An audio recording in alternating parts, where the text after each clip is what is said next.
Bonsoir à tous, donc nous continuons avec les halachot de la Havdalah et dans cette séance, je vous propose de voir le déroulement de la Havdalah à proprement parler, de quoi la Havdalah est composée, qui doit la dire, comment on doit la dire.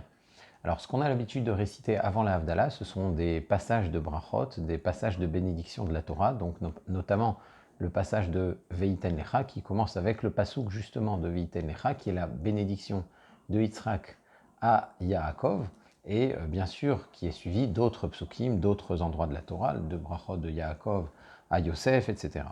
On rajoute aussi des demandes, des supplications pour la réussite de la semaine, puisque, comme on dit dans le Lecha Dodi, le Shabbat est le Mekor HaBeracha, c'est la source de la bénédiction de la semaine, et donc une fois qu'on a réalisé la mitzvah du Shabbat, qu'on a passé un Shabbat, qu'on a pratiqué cette mitzvah du Shabbat, on peut demander à Hachem la réussite, la prospérité dans la semaine à venir. Alors, qui a l'obligation de réciter et d'écouter la Havdalah? Le Shulchan Aruch rapporte en première instance donc que les hommes comme les femmes sont concernés par l'obligation de la Havdalah. Une femme peut donc et doit donc réciter la Havdalah si elle n'a pas été acquittée, si elle n'a pas, son mari qui lui a récité la Havdalah par exemple, et c'est le Minhag Sefarad notamment. Le Shulchan Aruch rapporte une autre opinion qui dispense les femmes de la Havdalah, et le Rama en tient compte. Et c'est pour ça que le Rama préfère que ce soit un homme qui récite la Havdalah et que les femmes s'acquittent de la Havdalah de cette façon. Donc si une femme peut réciter la Havdalah seule ou elle peut l'écouter d'un autre homme, eh bien ça serait préférable que ce soit un homme qui lui récite la Havdalah. Alors, le Mishnah Brura rapporte d'autres acharonim, le Beit Hadash notamment, le Magen Avraham qui pense que ça ne pose aucun problème qu'une femme récite la Havdalah. Dans le Biur Halacha, il a une position un peu plus nuancée. Biur Halacha, c'est le même auteur que le Mishnah Brura, c'est Rav Israël Meir HaKohen, donc le fameux auteur du Chafetz Chaim. Et dans le Biur Halacha, donc dans les approfondissements de ses décisions, il est un peu plus nuancé. Et il dit que oui, même si la femme peut parfaitement réciter la Havdalah, peut-être qu'elle devrait éviter la bénédiction de Boré Meoré Haesh, qui elle dépend du temps, parce que la bracha de Boré Meoré Haesh ne se récite que le samedi soir, que Motzei Shabbat, et pas à un autre moment. Donc il dit qu'une femme devrait réciter toute la Havdalah sans Boré Meoré Haesh. Alors, de nombreux acharonim n'adoptent pas cette position et pensent que à partir du moment où une femme récite l'Havdalah, elle la récite de façon entière. C'est la position notamment du Tzitz Eliezer, du Rav Moshe Feinstein et aussi du Yehaveda, du Rav Ovadia Yosef, et c'est d'ailleurs l'usage. Donc les femmes récitent la Havdalah et quand elles récitent la Havdalah, elles la récitent entièrement sans aucune différence avec la Havdalah d'un homme. Et de plus, ce qu'il faut dire, c'est que même si le Mishnah Brura recommande qu'une femme récite elle-même la Havdalah si son mari s'est déjà acquitté, ça veut dire que, étant donné que le mari est déjà quitte, eh bien c'est à elle de le faire. Le minhag le plus répandu reste qu'un mari récite la Havdalah pour sa femme quand il rentre à la maison, même si les seules personnes qu'il a à acquitter sont sa femme et des petits-enfants. Ça reste une raison suffisante pour réciter la Havdalah à nouveau, pour les acquitter de cette mitzvah. Alors, dans quelle position on récite la Havdalah? Est-ce qu'on doit s'asseoir ou est-ce qu'on doit la réciter debout, hein? Il y a même question pour le Kiddush, peut-être qu'on aura l'occasion de le voir ensemble. Eh bien, d'après le Rama, Rav Moshe Isserles, donc on doit réciter la Havdalah debout, et le Mechaber, lui, Rav Yosef Karo, recommande de s'asseoir pour réciter la Havdalah. Alors pourquoi cette différence? D'où viennent ces deux différents usages? Eh bien, en général, dit le Mechaber, quand on veut acquitter d'autres personnes de la Havdalah, il est bon de montrer qu'on s'associe. Et pour ce faire, il vaudrait mieux s'asseoir. Donc quand on s'assoit, on montre qu'on est ensemble, et donc on s'apprête à écouter et on montre notre volonté de s'acquitter de la Havdalah qui va être récitée. Donc ça c'est pour l'opinion du Mechaber, du Rav Yosef Karo. Le Rama lui dit que la Havdalah c'est un accompagnement du Shabbat. Tu vas accompagner le Shabbat dans sa sortie. Et quand tu vas accompagner quelqu'un dans sa sortie, eh bien tu te lèves en son honneur, surtout quand il s'agit de la reine Shabbat. Donc le Rama conclut qu'il faut réciter la Havdalah debout. Et les deux usages sont donc maintenus. Dans les communautés ashkénazes, on récite la Havdalah debout, comme le préconise le Rama, et dans les communautés sfarades, on récite la Havdalah assis, comme le demande le Mechaber. En tout cas, ça ne pose aucun problème si on l'a fait d'une façon ou d'une autre. Si vous êtes invité chez quelqu'un et il n'a pas le même usage que vous, il récite la Havdalah debout alors que vous êtes assis, ou inversement, quelle que soit la position dans laquelle celui qui récite la Havdalah l'a récité et dans laquelle vous l'avez écouté, vous êtes quitte à partir du moment où vous avez l'intention de vous acquitter de la bracha et que celui qui a récité la Havdalah avait l'intention de vous acquitter aussi, ce qui est en général le cas. En général, quand quelqu'un récite la Havdalah, il est disposé à acquitter tous ceux qui veulent bien l'entendre et tous ceux qui voudraient eux aussi s'acquitter. Donc voilà comment, dans quelle position on récite la Havdalah. Alors, qu'est-ce que c'est la Havdalah? De quoi est composée la Havdalah? La Havdalah est composée de 4 brachot, 4 bénédictions. Donc il y a les 2 brachot principales qui sont Baruch Ata Hashem, Elokeinu melech haolam, Boré Peria Geffen, donc la bracha sur le verre de vin, puisque les Chachamim ont institué, comme on l'a vu la dernière fois, de réciter la Havdalah sur le verre de vin, et bien sûr la bracha de la Havdalah en elle-même, Baruch Ata Hashem, Elokeinu melech haolam, béni sois-tu Hashem, notre maître, notre Dieu, maître du monde, Mavdil ben Kodesh Lechol, qui fait la différence entre le sacré et le non sacré, le profane, etc. etc. Baruch Ata Hashem, Hamavdil ben Kodesh Lechol. Donc il a fait la différence entre le sacré et le profane, entre le Shabbat et le jour de la semaine, entre le peuple d'Israël et les nations, etc. Baruch Ata Hashem, béni sois-tu Hashem, Hamavdil ben Kodesh Lechol, qui fait la différence entre le sacré et le profane. Donc ça c'est la longue bracha et la bracha principale, la bénédiction principale où on dit la Havdalah, on dit la différenciation, on célèbre cette différenciation, cette distinction. Et il y a 2 brachot qui sont ajoutées Motzai Shabbat uniquement, Motzai Shabbat, parce qu'à Yom Tov on ne les récitera pas par exemple, à la fin de Kippour on récitera qu'une seule des 2. C'est la première, la bracha sur le parfum, sur les Bessamim, qui est aussi une bracha simple, et on y ajoute aussi la bracha sur la flamme du feu, Boré Meoré Haesh, qui crée les lumières du feu. Alors pourquoi ces 2 brachot-là? La bracha sur les Bessamim, sur les parfums, elle a été instituée pour apaiser l'esprit, le nefesh, qui a perdu son supplément d'âme à la fin du Shabbat. Donc le Shabbat, on a comme un supplément d'âme, on a une neshama yetera, on a on a un esprit plus large, on a une plus grande largesse d'esprit le Shabbat, et cette perte-là, on la ressent à la fin du Shabbat et on l'apaise en respirant un parfum, donc ces fameux Bessamim. On remercie Hachem aussi pour le feu, car le Midrash dit que c'est Motzai Shabbat, c'est à la fin du Shabbat, c'est au terme du Shabbat que Adam Arishon, le premier homme, a eu l'idée de gratter 2 pierres pour en faire du feu. C'est là qu'il a créé la flamme, il a créé le feu. Alors ce qui est très intéressant, c'est que Motzei Shabbat, donc à la fin du Shabbat, l'homme devient un petit peu le créateur, il crée sa propre lumière. Il crée les Meoré Haesh, les lumières du feu. Et la première chose que le créateur, qu'Akadosh Baruch Hu a créé dans le récit des 6 jours de la création, c'est aussi la lumière. Vayomer Hashem Yehi Or. Hashem dit que soit Vayomer Elohim Yehi Or. Hashem, Dieu dit que soit la lumière, Vayehi Or, et la lumière fut. On a l'impression que une fois que l'homme a respecté le Shabbat, qu'il a reconnu qu'il y avait un créateur au-dessus de lui, alors lui-même peut, Motzei Shabbat, exercer sa propre création et devenir lui aussi un créateur. Et c'est pour ça qu'il crée les lumières du feu. Lui aussi commence par créer la lumière. Mais il remercie Hachem qui lui a permis d'arriver à cette création-là.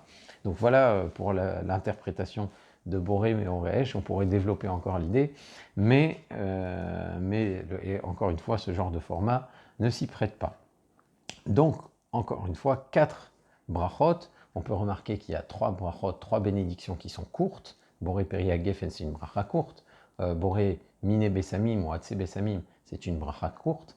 Et Boré Meoré Haesh, c'est aussi une bracha courte, c'est-à-dire qu'il n'y a que Béni sois-tu Hachem, notre Dieu, maître du monde, qui a créé ceci, etc. La bracha de la Havdalah, elle, c'est une bracha longue qui a une ouverture et une Khatima, Baruch Ata Hashem, Hamavdil ben Kodesh Lechol. Le Rashbatz, donc il y a un auteur d'Afrique du Nord, un des Rishonim, qui est rapporté par le Kaf HaChaim, il fait remarquer aussi quelque chose de très intéressant, qu'il y a une gradation dans ces 4 brachot. Dans la première, on parle du goût, Boré Peria Geffen, qui crée le fruit de la vigne, on parle donc du vin, le sens gustatif, puis on parle de l'odorat, boré miné bessamim, dont on parle d'un sens qui est plus élevé, qui est un peu moins physique, un peu moins grossier, et enfin on parle du sens de la vue, boré meorea esh, qui crée les lumières du feu. Et enfin, pour terminer, la dernière bracha, le summum de la Havdalah, c'est d'arriver à cette Havdalah, cette distinction de l'esprit, cette distinction de l'intellect, et ça c'est le plus haut des sens de l'être humain, donc le goût, l'odorat, la vue, et enfin l'intelligence. La sagesse de faire la distinction, ça c'est la Havdalah. Alors, ce qu'il faut, c'est tenir le verre de la main droite, d'accord, on tient le verre de la main droite par respect pour la bracha. On doit veiller à choisir un beau verre, et le verre doit contenir au moins un révite. Alors, qu'est-ce que c'est un révite à log? Un quart de log. Le log simple, c'est quand on parle de log, c'est une mesure qui existait à l'époque des Chachamim, et le révite en désigne un quart, et le quart donc du log, c'est 8,6 centilitres. Donc ça, c'est selon le Rav Chaim Naé, qui est la halakha en général. On suit plutôt le Rav Chaim Naé dans la stricte halakha. Certains vont se montrer un peu plus stricts et choisir un verre qui va contenir un révite selon le Chazon Ish, l'avis de Rav Yishayahu Karelitz, et donc de 15 centilitres, de 150 millilitres. Là, ça s'appellera un révite, même selon l'opinion du Chazon Ish, bien sûr.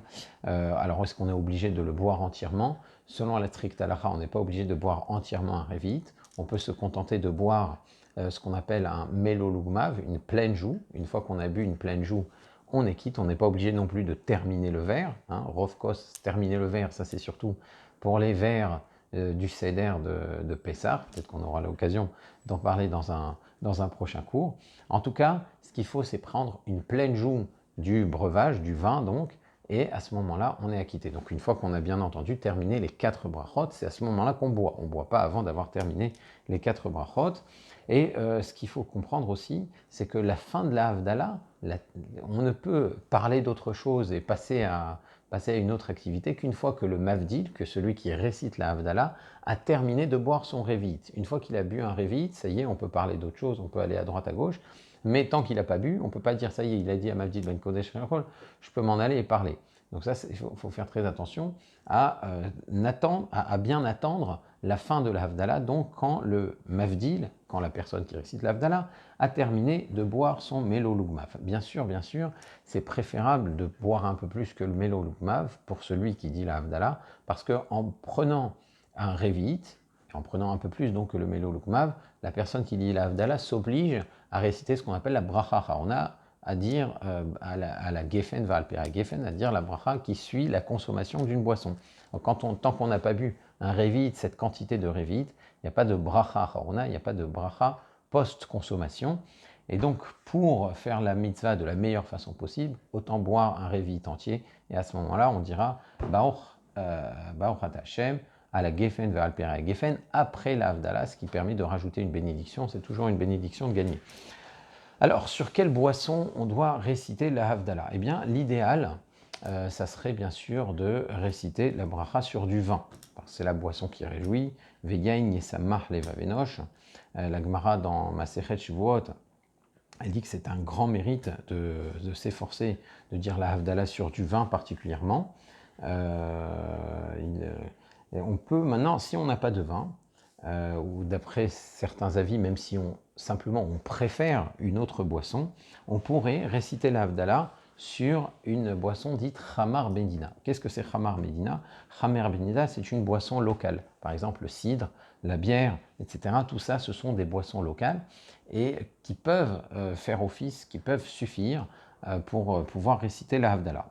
Alors, bien entendu, il faut être vigilant. Si on récite la Havdalah sur une autre boisson que le vin, eh bien la première bracha, ça ne sera pas Boré Peri à Geffen. Alors même si dans le Sidour, le texte, ça sera Boré Peri à Geffen, il faut avoir la vigilance et la présence d'esprit de dire attends, Boré Peri à Geffen, ça c'est quand je dis la Havdalah sur du jus de raisin ou sur du vin. Mais là, je le dis sur de la bière, et donc ça ne sera plus Boré Péré à Geffen, mais chez Akol Nihia Bidvaro. La bière, évidemment, n'est pas le fruit de la vigne, c'est une boisson issue d'autres produits. Donc on ne peut pas dire Boré Péré à Geffen, mais uniquement chez Akol Nihia Bidvaro, qui est la bracha pour toutes les autres boissons.